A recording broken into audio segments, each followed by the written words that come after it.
ಎಲ್ರಿಗೂ ನಮಸ್ಕಾರ. ಇವತ್ತಿನ ದಿವಸ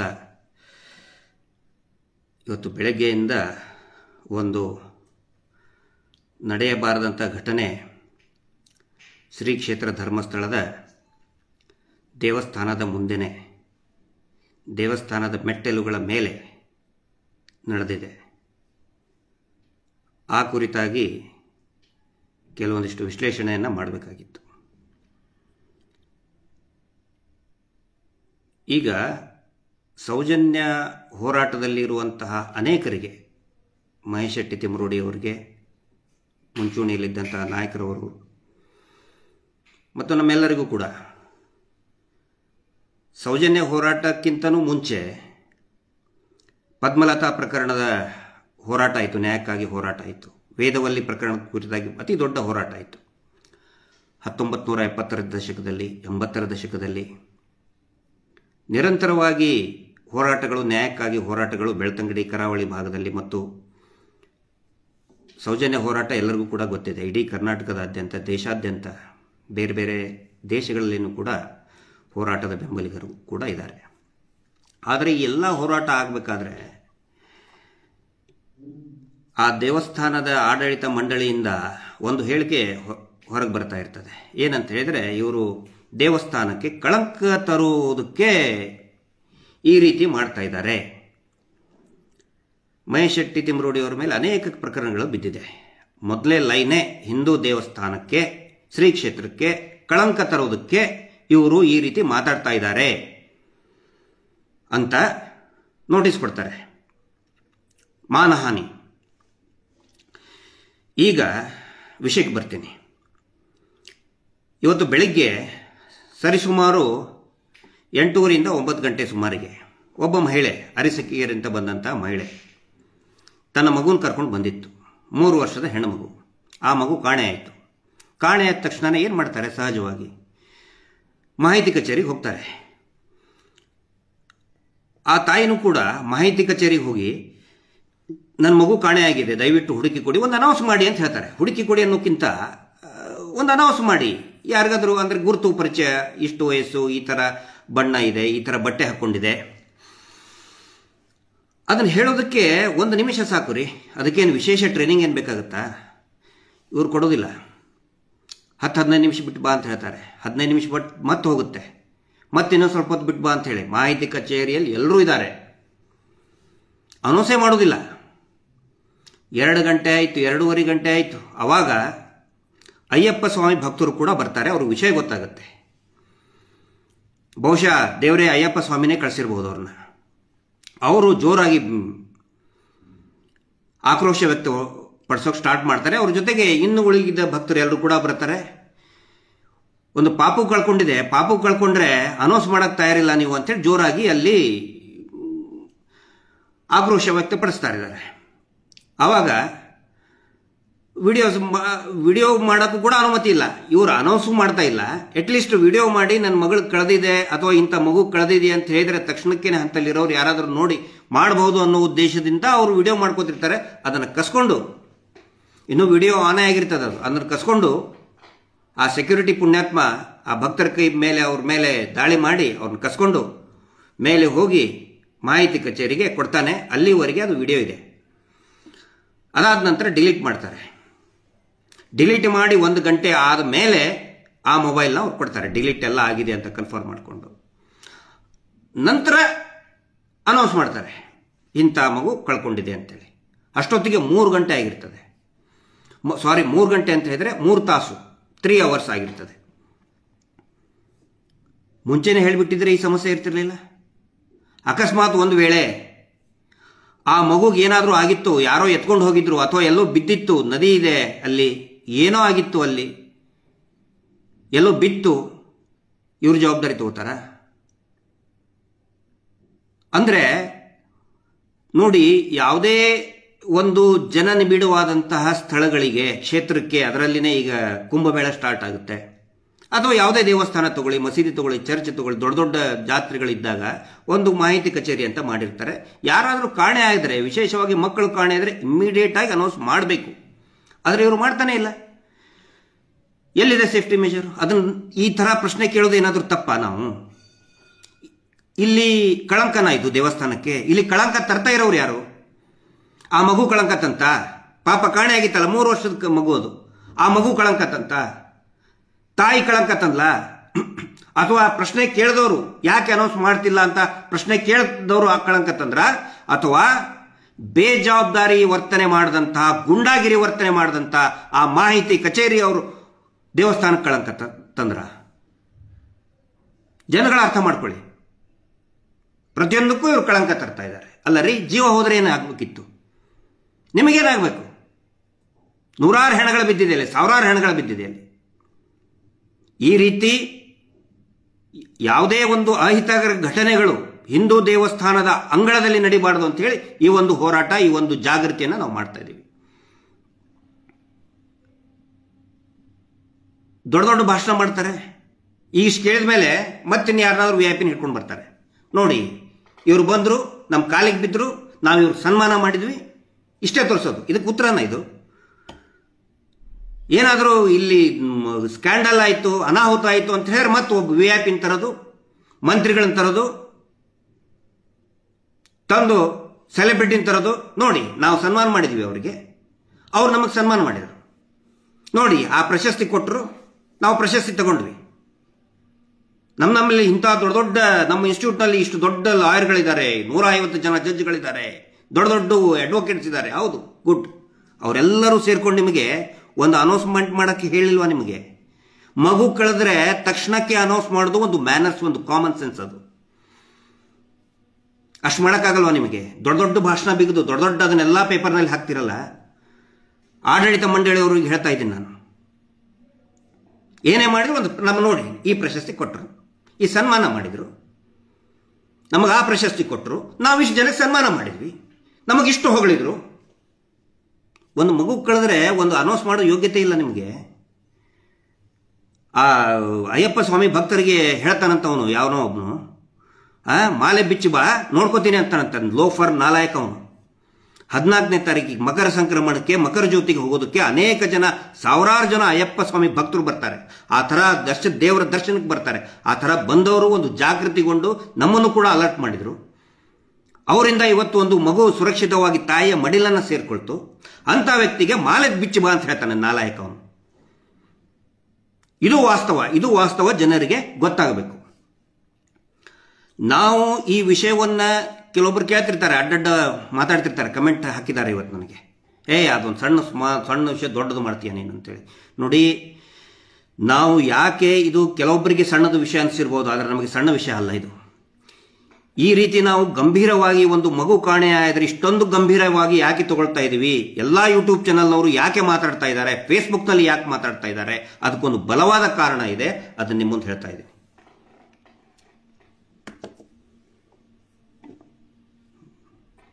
ತೆಗೆದುಬಿಡಿ. 2009-10ರಲ್ಲಿ ಅನನ್ಯ ಭಟ್ ಅಂತ MBBS ಓದ್ತಾ ಇರುವಂತಹ ಯುವತಿ ಮಣಿಪಾಲ್ನಲ್ಲಿ MBBS ಮಾಡ್ತಾ ಇದ್ಲು. ಅವರ ಗೆಳತಿಯರ ಜೊತೆಗೆ ಧರ್ಮಸ್ಥಳಕ್ಕೆ ಹೋಗಿರ್ತಾಳೆ. ಹೋದಾಗ ಕಾಣೆ ಆಗ್ತಾಳೆ, ಇದೇ ರೀತಿ ಕಾಣೆ ಆಗ್ತಾಳೆ. ಕಾಣೆ ಆಗಿ ಮರುದಿನ ಅವರ ತಾಯಿಗೆ ಫೋನ್ ಹೋಗುತ್ತೆ, ನಿನ್ನ ಮಗಳು ಸತ್ತಿದ್ದಾಳೆ ಧರ್ಮಸ್ಥಳದಲ್ಲಿ ಅಂಥೇಳಿ. ಕಲ್ಕತ್ತಾದಲ್ಲಿ ಸೆಂಟ್ರಲ್ ಗೌರ್ಮೆಂಟ್ ಸರ್ವಿಸ್ನಲ್ಲಿ ಕೆಲಸ ಮಾಡ್ತಿರ್ತಾರೆ ಆ ತಾಯಿ. ಅವಾಗ ಫ್ಲೈಟ್ ವ್ಯವಸ್ಥೆಗಿಂತ ಅವರು ಏನೋ ಒಂದು ಮಾಡಿಕೊಂಡು ಬೇಗ ಫಾಸ್ಟಾಗಿ ಮರುದಿನನೇ ಬರ್ತಾರೆ, ಫ್ಲೈಟ್ ಹತ್ಕೊಂಡು ಬರ್ತಾರೆ.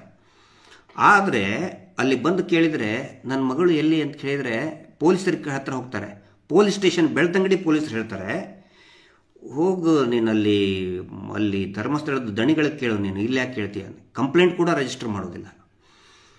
ಆ ತಾಯಿ ಹೋಗ್ತಾಳೆ, ಕಂಪ್ಲೇಂಟ್ ನೋಡಿ ದಣಿಗಳ ಹತ್ರ ಹೋಗ್ತಾರೆ, ಕಂಪ್ಲೇಂಟ್ ತಗೊಳ್ತಾ ಇಲ್ಲ, ನನ್ನ ಮಗಳು ಕಾಣೆ ಇದ್ದಾಳೆ ಅಂತೇಳಿ. ಕೊಡೋದೇನೇ ಇಲ್ಲ. ಅಷ್ಟೇ ಅಲ್ಲ, ಕೂಡಿ ಹಾಕ್ತಾರೆ. ಕೂಡಿ ಹಾಕಿ ಇಡೀ ರಾತ್ರಿ ಕೈಕಾಲು ಕಟ್ಟಿ ಗೊಡೋನಲ್ಲಿ ಕೂಡಿ ಹಾಕಿ ಹೊಡೆದು ಕಳಿಸ್ತಾರೆ. ಮಗಳು ಇನ್ನೂವರೆಗೂ ಸಿಗಲಿಲ್ಲ, ಮಗಳ ಹೆಣನೇ ಸಿಗಲಿಲ್ಲ.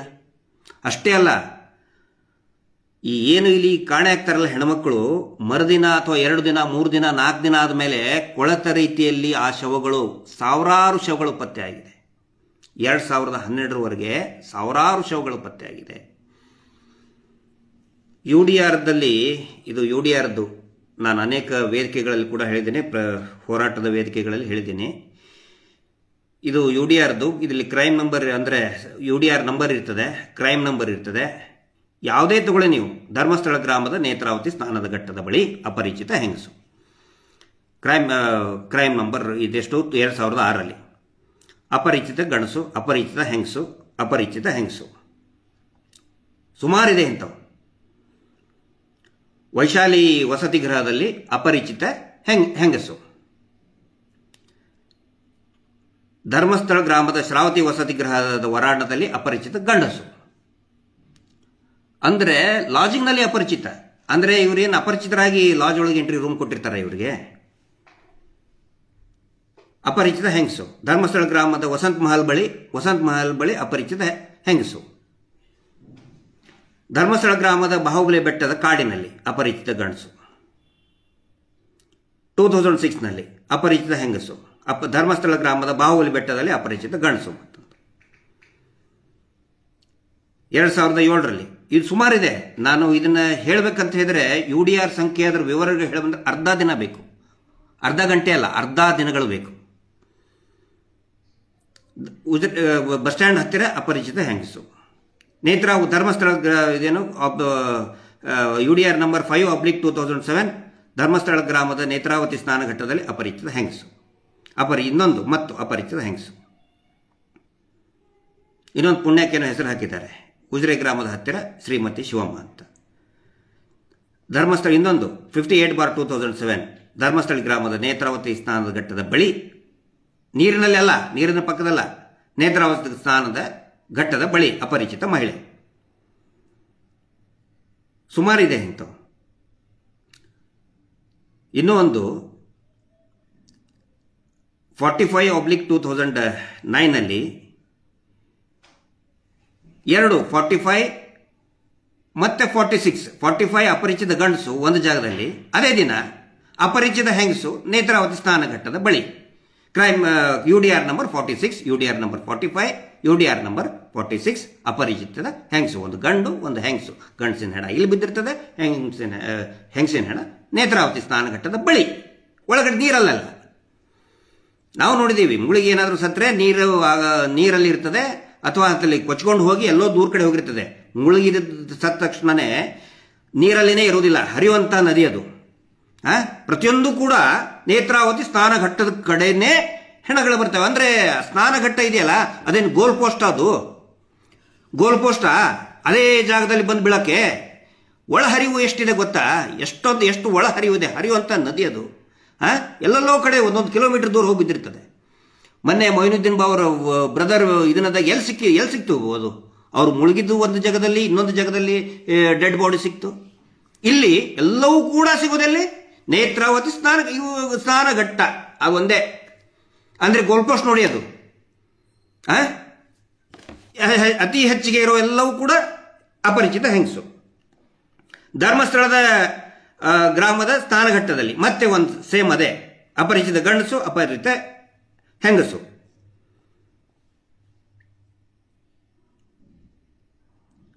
ಧರ್ಮಸ್ಥಳದ ಶರಾವತಿ ವಸತಿ ಗೃಹದಲ್ಲಿ ಅಪರಿಚಿತ ಗಂಡಸು. ವಸತಿ ಗೃಹದಲ್ಲಿ ಅಪರಿಚಿತ ಹೆಂಗಾಗತ್ತಪ್ಪ? ಅನ್ಕ್ಲೇಮ್ಡ್ ಹೆಂಗಾಗತ್ತದು? ID ಕಾರ್ಡ್ ಇರೋದಿಲ್ವಾ? ಅಷ್ಟು ಜನ ಅಪರಿಚಿತ ಹೆಂಗಸು ಅಪರಿಚಿತ ಹೆಂಗಸು ಅಪರಿಚಿತ ಹೆಂಗಸು ಅಂತಿದೆ ಇಲ್ಲಿ. ಅಂದ್ರೆ ಅವ್ರ ಹತ್ರ ಏನು ಇರೋದೇ ಇಲ್ವಾ?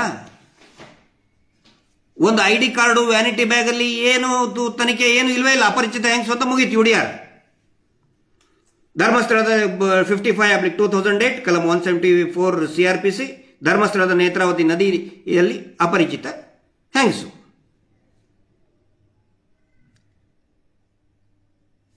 ಮತ್ತೆ ಇನ್ನೊಂದು ಧರ್ಮಸ್ಥಳ ನೇತ್ರಾವತಿ ನದಿ ನೀರಿನಲ್ಲಿ ಸಾವಿತ್ರಮ್ಮ, ಪುಣ್ಯಕ್ಕಿದು ನದಿ ನೀರಿನಲ್ಲಿ. ಎಲ್ಲವೂ ಕೂಡ ಸಂಶಯಾಸ್ಪದ ಅಂತ ನಾನು ಹೇಳ್ತಾ ಇಲ್ಲ. ಕೆಲವೊಂದಿಷ್ಟು ಮುಳುಗಿ ಸತ್ತಿರ್ತಾರೆ, ಇನ್ನು ಕೆಲವೊಬ್ಬರು ಆ ಗ್ರಾಮದಲ್ಲಿ ನೇಣು ಹಾಕೊಂಡಿದ್ದವರಿದ್ದಾರೆ, ವಿಷ ತಗೊಂಡು ಸತ್ತವ್ರು ಇಂಥವ್ರೆ.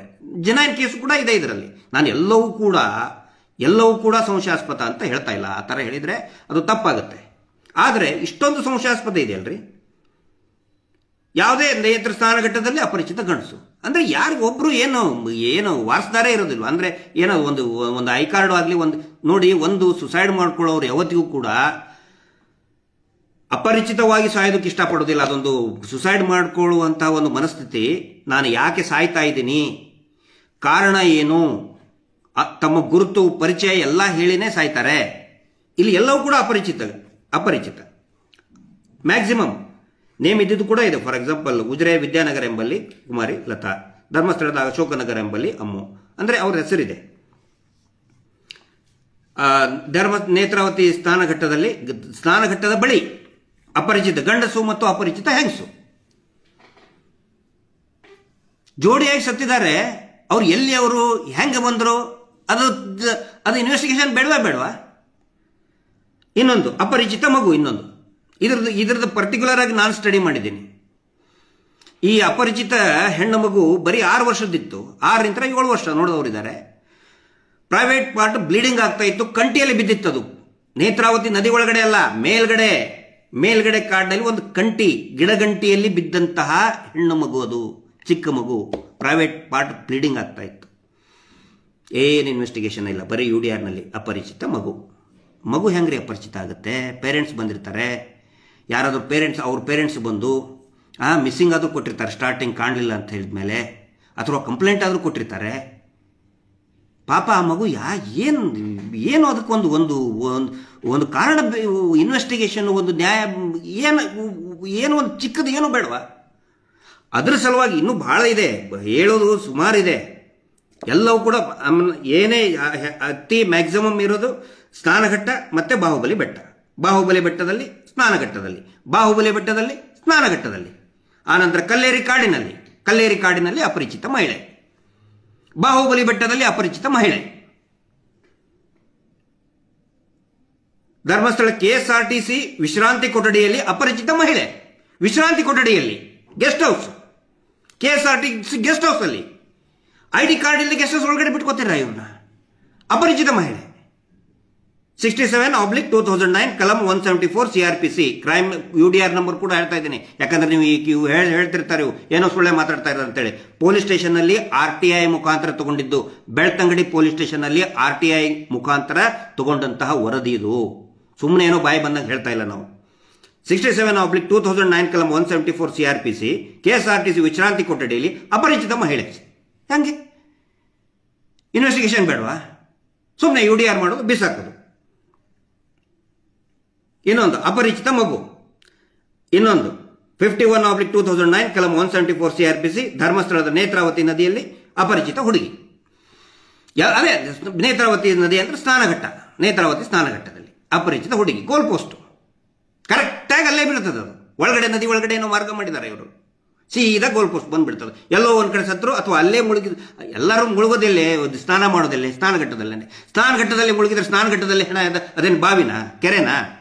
ಬಾವಿ ಅಂದ್ರೆ ಇದ್ದ ಜಾಗದಲ್ಲೇನ ಬರ್ತದೆ. ಕೆರೆಯಲ್ಲಿ ಮುಳುಗಿದ್ರು ಕೂಡ ಒಂದು ಕಡೆ ಮುಳುಗಿದ್ರೆ ಬಾಡಿ ಎಲ್ಲೋ ಕಡೆ ಸಿಗ್ತದೆ, ಸ್ವಲ್ಪ ದೂರದಲ್ಲಿ ಸಿಗ್ತದೆ.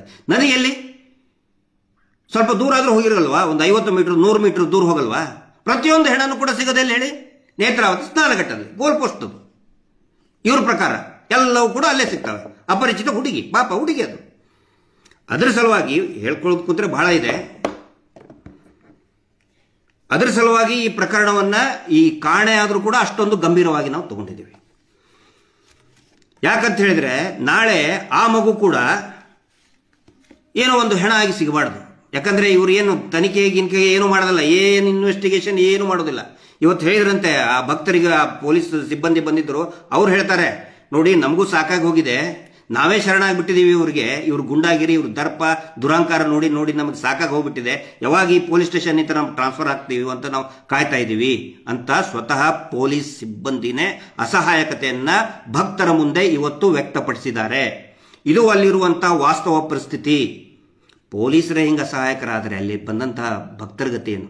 ಭಕ್ತರೇನು ಪೊಲೀಸ್ ಸ್ಟೇಷನ್ಗೆ ಹೋಗಕ್ಕೆ ಬಂದಿರೋದಿಲ್ಲ. ದೇವ್ರ ದರ್ಶನ ಆಗಬೇಕು, ಒಂದು ಆಶೀರ್ವಾದ ತಗೋಬೇಕು, ಮನಸ್ಸಿಗೆ ನೆಮ್ಮದಿ ಇರಬೇಕು, ಶಾಂತಿ ಸಿಗಬೇಕು ಅಂತ ಬಂದಿರ್ತಾರೆ. ಇವತ್ತು ಕೇಳ್ತಾನೆ, ಯಾಕೆ ಕೂಗಾಡ್ತೀಯಾ, ಯಾಕೆ ರೇಗಾಡಕ್ಕೆ ಯಾರು ಬರಲ್ಲ ರೀ. ಅಲ್ಲಿ ದರ್ಶನ ಆಗಬೇಕು, ಮನಃಶಾಂತಿಗೆ ಬಂದಿರ್ತಾರೆ. ನೀವು ಮಾಡೋದನ್ನ ನೋಡಿ ಕೂಗಾಡ್ತಾರೆ. ಸಿಬ್ಬಂದಿಗಳು ಮಾಡುವಂಥ ಗುಂಡಾವರ್ತನೆ ಯಾಕೆ ಇವ್ರಿಗೆ ಹೇಳಕ್ಕಾಗೋದಿಲ್ವಾ? ದೊಡ್ಡ ಸ್ಥಾನದಲ್ಲಿರೋರು, 108 ಪ್ರಶಸ್ತಿ ತಗೊಂಡವರು, 108 ಸನ್ಮಾನ ಮಾಡಿಸ್ಕೊಳ್ಳೋರು, 150 ಜನಗಳಿಗೆ ಸನ್ಮಾನ ಮಾಡೋರು ಹೇಳಕ್ಕಾಗಲ್ವ? ಒಂದು ಇನ್ಸ್ಟ್ರಕ್ಷನ್ಸ್ ಕೊಡೋಕ್ಕಾಗಲ್ವಾ? ಈಗ ಹೇಳಿ, ಕಳಂಕ ಯಾರು ತರ್ತಾ ಇದ್ದಾರೆ ಅಂತ ಹೇಳಿ. ಯಾವುದೇ ನೋಡಿಯಲ್ಲಿ ಬಾಹುಬಲಿ ಬೆಟ್ಟದಲ್ಲಿ. ಈ ಬಾಹುಬಲಿ ಬೆಟ್ಟದಲ್ಲಿ ಅಂದ್ಕೂಳೆ ಒಂದು ಪ್ರಶ್ನೆ, ನಾನು ಮುಂದಿನ ಇದಕ್ಕೆ ಬರ್ತಾ ಇದ್ದೀನಿ. ಬಾಹುಬಲಿ ಸ್ವಾಮಿ ಆರಾಧ್ಯ ದೈವ, ಬರೀ ಜೈನರಿಗಿಷ್ಟೇ ಅಲ್ಲ, ಹಿಂದೂಗಳಿಗೂ ಕೂಡ ಆರಾಧ್ಯ ದೇವರು. ನಾನು ಅನೇಕ ಸಾರಿ ಹೇಳಿದ್ದೀನಿ, ಒತ್ತಿ ಒತ್ತಿ ಹೇಳಿದ್ದೀನಿ, ನಾವು ಆರಾಧಿಸ್ತೀವಿ ಅವ್ರನ್ನ. ಹಿಂದೂಗಳಾದರೂ ಕೂಡ ನಮ್ಮಲ್ಲಿ ಭೇದ ಭಾವ ಇಲ್ಲ, ಜೈನರು ನಮ್ಮ ಸಹೋದರರು. ಅನೇಕ ಬಾರಿ ಹೇಳಿದ್ದೀವಿ. ನನ್ನ ಮೇಲೆ ಕೇಸ್ ರಿಜಿಸ್ಟರ್ ಮಾಡಿದರು, ನಾನು ಜೈನ ಧರ್ಮಕ್ಕೆ ನಿಂದನೆ ಮಾಡಿದ್ದೀನಿ ಅಂಥೇಳಿ ಕೇಸ್ ರಿಜಿಸ್ಟರ್ ಮಾಡಿದರು, FIR ಮಾಡಿದರು ನನ್ನ ಮೇಲೆ. ಅನಿತಾ ಕಾಸರ್ ಪಾಪ ಅವರು ಅವತ್ತು ಬಂದಿದ್ದೇ ಇಲ್ಲ, ಅವರೆಲ್ಲ ಬೆಂಗಳೂರಿನಲ್ಲಿದ್ದರು. ಇಬ್ಬರನ್ನ ಸೇರಿಸಿ ಜಾಯಿಂಟ್ ಮಾಡಿ ಇನ್ನೇನೇನೋ ಗಜಿಬಿಜಿ ಮಾಡಕ್ಕೆ ಹೋದರು.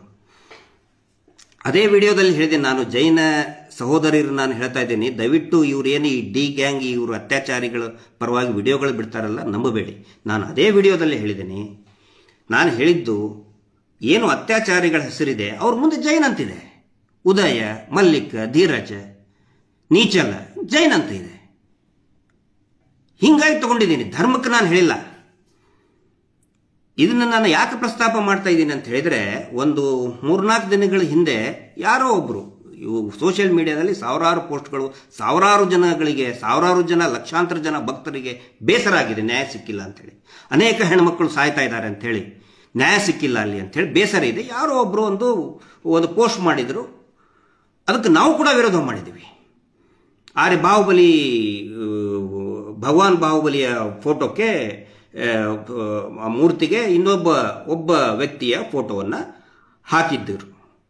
ಅದನ್ನು ಸೌಜನ್ಯ ಪರ ಹೋರಾಟಗಾರ್ತಿ ನಮ್ಮ ನಾರಾವಿ ಅವರು ನೂರಾರು ಬರ್ತಾ ಇರ್ತವೆ, ಅದನ್ನು ಕೂಡ ಪೋಸ್ಟ್ ಮಾಡಿ ಆಮೇಲೆ ಅದನ್ನು ಈ ರೀತಿ ಮಾಡಬೇಡಿ ಅಂತಲೂ ಕೂಡ ಅವ್ರು ಹೇಳಿದಾರಂತೆ. ನಾನು ಜಾಸ್ತಿ ನೋಡಿಲ್ಲ ಅದನ್ನು, ಅವ್ರು ಹೇಳಿದಾರಂತೆ. ಅಷ್ಟಕ್ಕೆ ಜೈನರಿಗೆ ಅವಮಾನ ಆಯಿತು, ಬನ್ನಿ ಪೊಲೀಸ್ ಸ್ಟೇಷನ್ಗೆ ಬನ್ನಿ, ಒಂದು ವಿಕೃತ ಮಹಿಳೆ ಮಾಡಿದಾಳೆ. ಯಾರು ಕೂಡ ಅದನ್ನು ಯಾರು ಪೋಸ್ಟ್ ಮಾಡಿದ್ದಾರೆ ಅದಕ್ಕೆ ನಾವು ಕೂಡ ವಿರೋಧ ಮಾಡ್ತೀವಿ. ಬರ್ತಾರದ ಪೋಸ್ಟ್ ಮಾಡಿರ್ತಾರೆ, ಎಲ್ಲರೂ ಕೂಡ ಸೇರಿ ಕಂಪ್ಲೇಂಟ್ ಮಾಡೋಣ ಬನ್ನಿ, ಅವಮಾನ ಆಯಿತು. ಒಂದು ವೇಳೆ ದಯವಿಟ್ಟು ಕೇಳಿ ಈ ಮಾತನ್ನ, ಯಾವುದೇ ವ್ಯಕ್ತಿ ಉದ್ದೇಶಪೂರ್ವಕವಾಗಿ ಜೈನ ಧರ್ಮಕ್ಕೆ ಅವಮಾನ ಮಾಡಿದರೆ ದಯವಿಟ್ಟು ನಮ್ಮನ್ನು ಕರೀರಿ, ನಿಮ್ಮ ಪರವಾಗಿ ನಾವು ಕೂಡ ಸಹಿ ಹಾಕ್ತೀವಿ ಕಂಪ್ಲೇಂಟಿಗೆ. ನೀವು ಕೊಡುವಂತಹ ದೂರಿಗೆ ನಾವು ಕೂಡ ನಿಮ್ಮ ಪರವಾಗಿ ನಾವು ಸೈನ್ ಹಾಕ್ತೀವಿ ರೀ. ನಮ್ಮ ಉದ್ದೇಶ, ಸೌಜನ್ಯ ಹೋರಾಟದ ಉದ್ದೇಶ ಯಾವುದೇ ಒಂದು ಧರ್ಮವನ್ನು ಅವಮಾನ ಮಾಡೋದು ಖಂಡಿತ ಅಲ್ಲ. ಈ ಹೋರಾಟಕ್ಕೆ ಮುಸಲ್ಮಾನರು ಬೆಂಬಲ ಕೊಟ್ಟಿದ್ದಾರೆ, ಕ್ರಿಶ್ಚಿಯನರು ಬೆಂಬಲ ಕೊಟ್ಟಿದ್ದಾರೆ, ಲಕ್ಷಾಂತರ ಹಿಂದೂಗಳು ಕೂಡ ಬೆಂಬಲ ಕೊಟ್ಟಿದ್ದಾರೆ, ಜೈನರು ಬೆಂಬಲ ಕೊಟ್ಟಿದ್ದಾರೆ. ಆದರೆ ಇವ್ರು ಏನು ಮಾಡ್ತಾ ಇದ್ದಾರೆ, ಅಲ್ಲಿ ಬೆಳ್ತಂಗಡಿಯ ಜೈನ ಸಂಘದವರು ಕುಂಟು ನೆಪ ತಗೊಳ್ಳೋದು, ಇವ್ರು ಜೈನ ಧರ್ಮಕ್ಕೆ ಬೈದರು ಅಂತ ಹೇಳಿ. ನಾನು ಈಗ ಮುಂದೆ ಕೇಳುವ ಪ್ರಶ್ನೆಗೆ ಎಲ್ಲರೂ ಉತ್ತರ ಕೊಡಿ. ಬಹಳ ಜನಸಾಮಾನ್ಯನ ಒಂದು ಪ್ರಶ್ನೆ ಇದು. ಭಗವಾನ್ ಬಾಹುಬಲಿ ಸ್ವಾಮಿಗೆ ಒಬ್ಬ ವ್ಯಕ್ತಿಯ ಫೋಟೋವನ್ನು ಅಂಟಿಸಿದ್ರೆ ಜೈನ ಧರ್ಮಕ್ಕೆ ಅವಮಾನ ಆಯಿತು ಅನ್ನೋದಾದರೆ, ಅದೇ ವ್ಯಕ್ತಿಯ ಫೋಟೋವನ್ನು ಮಂಜುನಾಥ ಸ್ವಾಮಿಯ ಜೊತೆಗೆ ಇಟ್ಟು ಲಕ್ಷಾಂತರ ಭಕ್ತರಿಗೆ ನೀವು ಕಳಿಸ್ಕೊಡ್ತಾ ಇದ್ದೀರಲ್ಲ, ಅವಮಾನ ಅಲ್ವಾ ಅದು? ಯಾಕೆ ಅಂತ ಹೇಳಿದರೆ, ಆ ಕುಟುಂಬದ ಮೇಲೆ ಎಷ್ಟು ಆರೋಪ ಇದೆ. ಆ ಕುಟುಂಬದ ಅವ್ರ ತಮ್ಮ ಹೇಳ್ತಾನೆ, ಒಬ್ಬ ದಲಿತ ಸೀಮಂತಕ್ಕೆ ಕರೆಯಕ್ಕೆ ಹೋದರೆ, ಅದು ಸ್ವಾಮಿ ನನ್ನ ಹೆಂಡತಿ ಸೀಮಂತ ಇದೆ, ಏನಾದರೂ ನನಗೆ ಸಹಾಯ ಮಾಡಿ ಅಂತ ಹೋದಾಗ, ನಿನ್ನ ಹೆಂಡತಿ ನನ್ನ ಜೊತೆಗೆ ಮಲಗಿ ಏನು ಪ್ರೆಗ್ನೆಂಟ್ ಆದ್ಲೇನೋ ಅಂತ ಹೇಳಿ ಕಳಿಸ್ತಾನೆ. ಅಂಥ ವ್ಯಕ್ತಿಯ, ಆ ಕುಟುಂಬದ ವ್ಯಕ್ತಿಯ ಫೋಟೋವನ್ನು ಮಂಜುನಾಥ ಸ್ವಾಮಿಯ ಪಕ್ಕದಲ್ಲಿ ಹಾಕಿದರೆ ಹಿಂದೂ ಧರ್ಮಕ್ಕೆ ಅವಮಾನ ಆಗೋದಿಲ್ವಾ? ಹಿಂದೂ ಧರ್ಮಕ್ಕೆ ಸ್ವಾಭಿಮಾನ ಇಲ್ವಾ? ಹಿಂದೂ ಧರ್ಮ ಅಂದ್ರೆ ಟಿಶ್ಯೂ ಪೇಪರ್ ಅಂತ ತಿಳ್ಕೊಂಡಿದ್ದೀರಾ ನೀವು? ಎಲ್ಲರೂ ಸೇರ್ಕೊಂಡು ಹೆಂಗೆ ಬೇಕಂಗೆ ಯೂಸ್ ಮಾಡ್ಕೊಳ್ಳೋದು, ಕೈ ಬಿಡೋದು. ಆನೆ ಮಾವತನ ಪ್ರಕರಣದಲ್ಲಿ ಡಬಲ್ ಮರ್ಡರ್ ಕೇಸ್ನಲ್ಲಿ ಇಬ್ಬರ ಹೆಸರಿದೆ. ಅವರ ಹೆಸರನ್ನ, ಅವರ ಫೋಟೋವನ್ನ ಮಂಜುನಾಥ ಸ್ವಾಮಿ, ನಡೆದಾಡುವ ದೇವರು, ಮಾತನಾಡುವ ಮಂಜುನಾಥ ಅಂತ ಹೇಳಿದರೆ ನಮ್ಮ ಮಂಜುನಾಥ ಸ್ವಾಮಿಗೆ, ನಮ್ಮ ಹಿಂದೂ ಧರ್ಮಕ್ಕೆ ಅವಮಾನ ಆಗುತ್ತೋ ಇಲ್ವೋ? ಕೊಡಿದಕ್ಕೆ ಉತ್ತರನ. ಧರ್ಮದ ವಿಜ್ಞಾನಿ ಅಲ್ಲ ನಾನು, ಎಕ್ಸ್ಪರ್ಟ್ ಅಲ್ಲ. ಒಬ್ಬ ಜನಸಾಮಾನ್ಯರು ಕೇಳ್ತಾ ಇದ್ದಾರೆ ಇದನ್ನ. ಜನಸಾಮಾನ್ಯರು ಕೇಳ್ತಾ ಇದ್ದಾರೆ. ಮೀಟರ್ ಬಡ್ಡಿ ದಂಧೆ ಎಷ್ಟು ಜನ ಆತ್ಮಹತ್ಯೆ ಮಾಡ್ಕೊಳ್ತಾ ಇದ್ದಾರೆ ರೀ? ಎಷ್ಟು ಜನ ಆತ್ಮಹತ್ಯೆ ಮಾಡ್ಕೊಳ್ತಾ ಇದ್ದಾರೆ? ಕಾನೂನೇ ಆಯ್ತು ಮೊನ್ನೆ. ಮೀಟರ್ ಬಡ್ಡಿ ದಂಧೆ ಮಾಡಬೇಕಾದ್ರೆ ಮಂಜುನಾಥ್ ಓಂ ನಿಮ್ಮ ಸೈನ್ ಇಲ್ಲದೆ ಒಂದು ಬಿಟ್ಟಿ ಕೊಡ್ತಿರಲ್ಲ ಸ್ಟೇಟ್ಮೆಂಟ್, ಸೈನೇ ಇರೋದಿಲ್ಲ, ಮೇಲ್ಗಡೆ ನಮೋ ಮಂಜುನಾಥಾಯ ನಮಃ ಅಂತ ಬರೀತೀರಾ. ಎಷ್ಟೋ ಜನ ಆ ಸ್ಟೇಟ್ಮೆಂಟ್ ನಲ್ಲಿ ಇರೋಂಥವ್ರೆ ಸುಸೈಡ್ ಮಾಡ್ಕೊಂಡಿದ್ದಾರೆ ನಿಮ್ಮ ಕಾಟ ತಡಿಲಾರ್ದೆ. ಯಾಕೆ? ನಮ್ಮ ಹಿಂದೂ ಧರ್ಮಕ್ಕೆ ಅವಮಾನ ಅಲ್ವಾ ಅದು? ಅವಮಾನ ಅಲ್ವಾ? ಅಂದ್ರೆ ಏನು ಟಿಶ್ಯೂ ಪೇಪರ್ ಹಿಂದೂ ಧರ್ಮ ಅಂತ ಹೇಳಿದ್ರೆ ಯಾವನ್ ಬೇಕಾದ್ರೆ ಬರೋದು, ಯೂಸ್ ಮಾಡ್ಕೊಳ್ಳೋದು, ಕೈ ಬಿಡೋದು, ಬಡ್ಡಿ ದಂಧೆ ಮಾಡೋದು, ಮಂಜುನಾಥಾಯ ನಮಃ ಅಂತ ಹಾಕೋದು, ಬಡ್ಡಿ ವಸೂಲಿ ಮಾಡೋದು.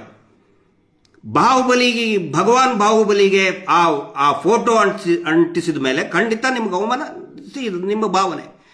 ನನಗೂ ಕೂಡ ಬೇಜಾರಾಗುತ್ತೆ. ನಾವು ಈ ವಿಷಯದಲ್ಲಿ ನಾವು ನಿಮ್ಮ ಜೊತೆಗಿದ್ದೀವಿ, ಜೈನ ಸಂಘದ ಜೊತೆಗಿದ್ದೀವಿ.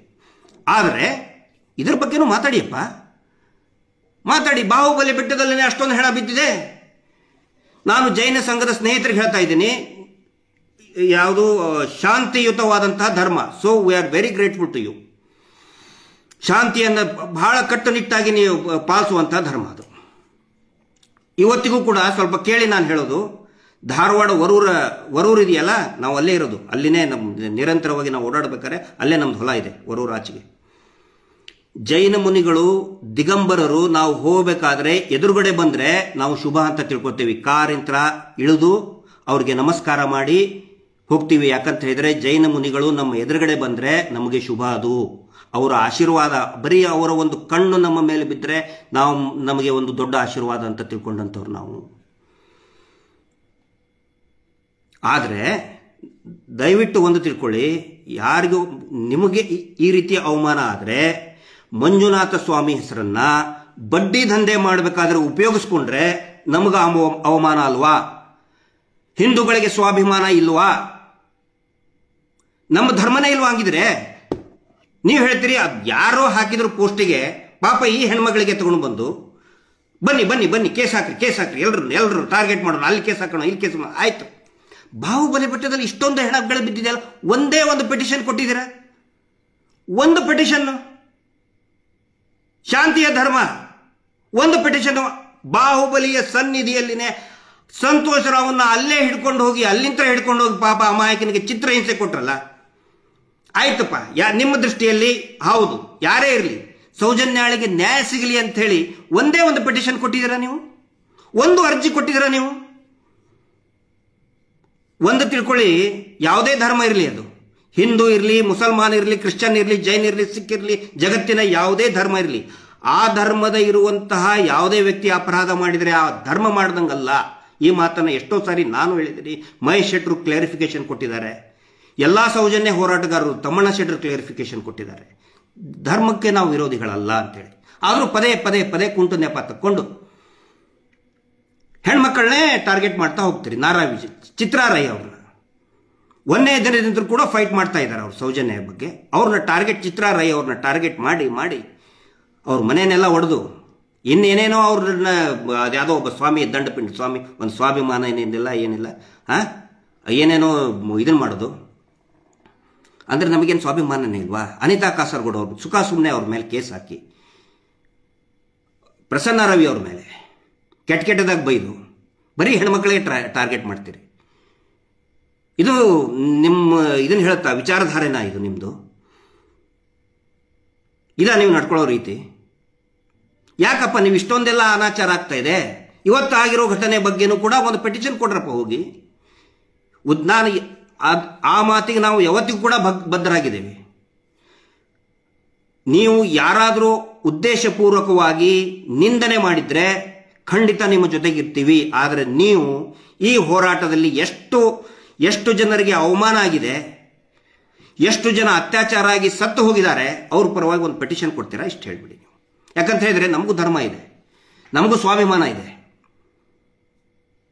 ಬಾಂಗ್ಲಾದೇಶದಲ್ಲಿ ಯಾಕಾಯಿತು? ನಾನು ಎಲ್ಲ ಹಿಂದೂ ಬಾಂಧವರಿಗೆ ಹೇಳ್ತಾ ಇದ್ದೀನಿ.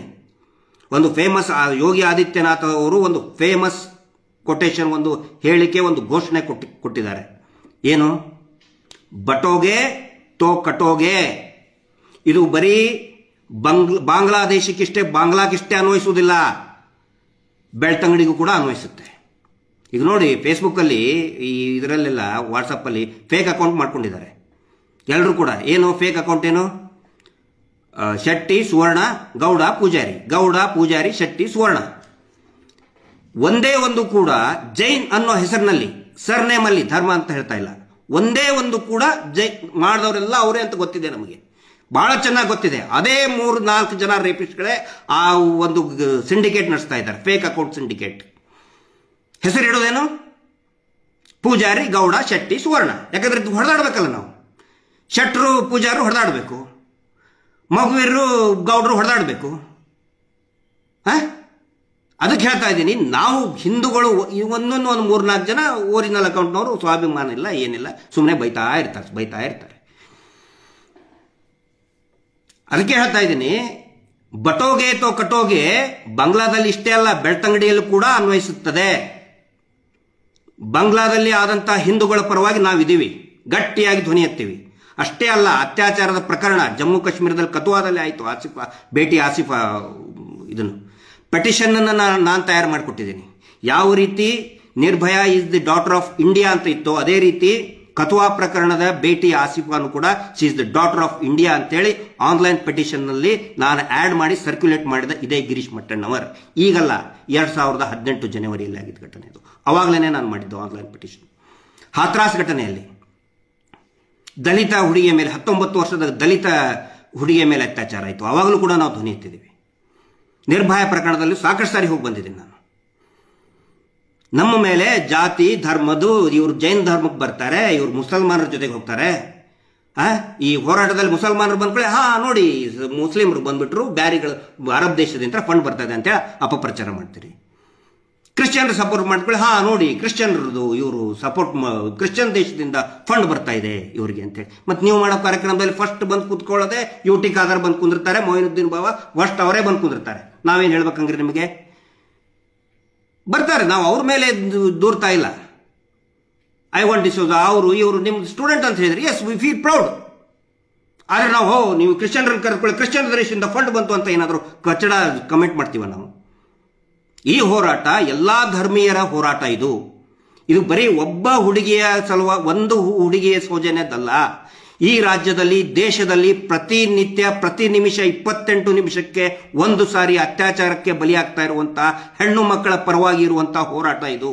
ನಾವು ಯಾವುದೇ ಧರ್ಮದ ಸಲುವಾಗಿಲ್ಲ, ಅದರ ಸಲುವಾಗಿ ಆ ಜೈನ ಸಂಘದವ್ರಿಗೆ ಹೇಳ್ತಾ ಇದ್ದೀನಿ, ದಯವಿಟ್ಟು ಅಷ್ಟೊಂದು ಆಗಿದೆ, ಒಂದ್ಸರಿ ಆದರೂ ಪೆಟಿಷನ್ ಕೊಡ್ರಪ್ಪ. ನೀವು ಒಂದು ಪೆಟಿಷನ್ ಕೊಡಿ, ಮಾಡೋಕ್ಕಾಗಲ್ವಾ? ಸುಮ್ಮನೆ ಏನೇನೋ ಧರ್ಮದ ಬಗ್ಗೆ ಇದನ್ನು ಮಾಡಕ್ಕೆ ಹೋಗಬೇಡಿ.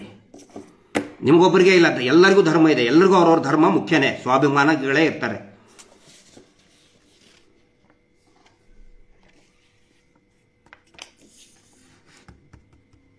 ಹೊಸ ಕಾನೂನು ಬಂದಿದೆ ನಿನ್ನೆ, ಬಡ್ಡಿ ದಂಧೆ ವಿರುದ್ಧ. ಕಳೆದ ಒಂದು ವರ್ಷದಿಂದ ನಿರಂತರವಾಗಿ, ವಿಶೇಷವಾಗಿ ಒಂದು 3-4 ತಿಂಗಳಿಂದ ಈ ಅಕ್ರಮ ಬಡ್ಡಿ ದಂಧೆ ವಿರುದ್ಧ ಎಲ್ಲ ನಮ್ಮ ಸೌಜನ್ಯ ಹೋರಾಟಗಾರರು ಬಹಳ ಗಟ್ಟಿಯಾಗಿ ಧ್ವನಿ ಎತ್ತಿದ್ದಾರೆ. ವಿಶೇಷವಾಗಿ ಈಗ ನಾವು ಒಂದು ವಾರ್ ರೂಮ್ ಗ್ರೂಪ್ ಅಂತ ಆಗಿದೆ. ಬೇರೆ ಬೇರೆ ಪ್ರತಿ ಜಿಲ್ಲೆಗಳಲ್ಲಿಯೂ ತಾಲೂಕು ಮಟ್ಟದಲ್ಲಿಯೂ ಕೂಡ ಬಡ್ಡಿ ದಂಧೆ ವಿರುದ್ಧ ಗ್ರೂಪ್ ಆಗಿದೆ. ಆ ಗ್ರೂಪ್ನಲ್ಲಿದ್ದಂಥ JFS ವಾರ್ ರೂಮ್ ಗ್ರೂಪ್ನಲ್ಲಿದ್ದಂಥ ಎಲ್ಲರಿಗೂ ಕೂಡ, ಆನಂತರ ಕಬಡ್ಡಿ ಅಂತ ಹೇಳಿದರೆ ಕಟ್ಟಲ್ಲ ಬಡ್ಡಿ ಅಂತೇಳಿ, ನಾವೇನು ಇದನ್ನು ಗುಪ್ತವಾಗಿ ಮಾಡ್ತಾ ಇಲ್ಲ, ಕಟ್ಟಲ್ಲ ಬಡ್ಡಿ. ನಮ್ಮ ಉದ್ದೇಶ ಇಷ್ಟೇ, ಈ ಮೀಟರ್ ಬಡ್ಡಿ ದಂಧೆಯಿಂದ ಯಾರೂ ಕೂಡ ಮಾನಸಿಕವಾಗಿ ಖಿನ್ನರಾಗಬಾರ್ದು, ಸಾವಿಗೆ ಶರಣಾಗಬಾರ್ದು, ಊರು ಬಿಡಬಾರ್ದು, ಜೀವನದಲ್ಲಿ ವಿಮುಖರಾಗಬಾರ್ದು.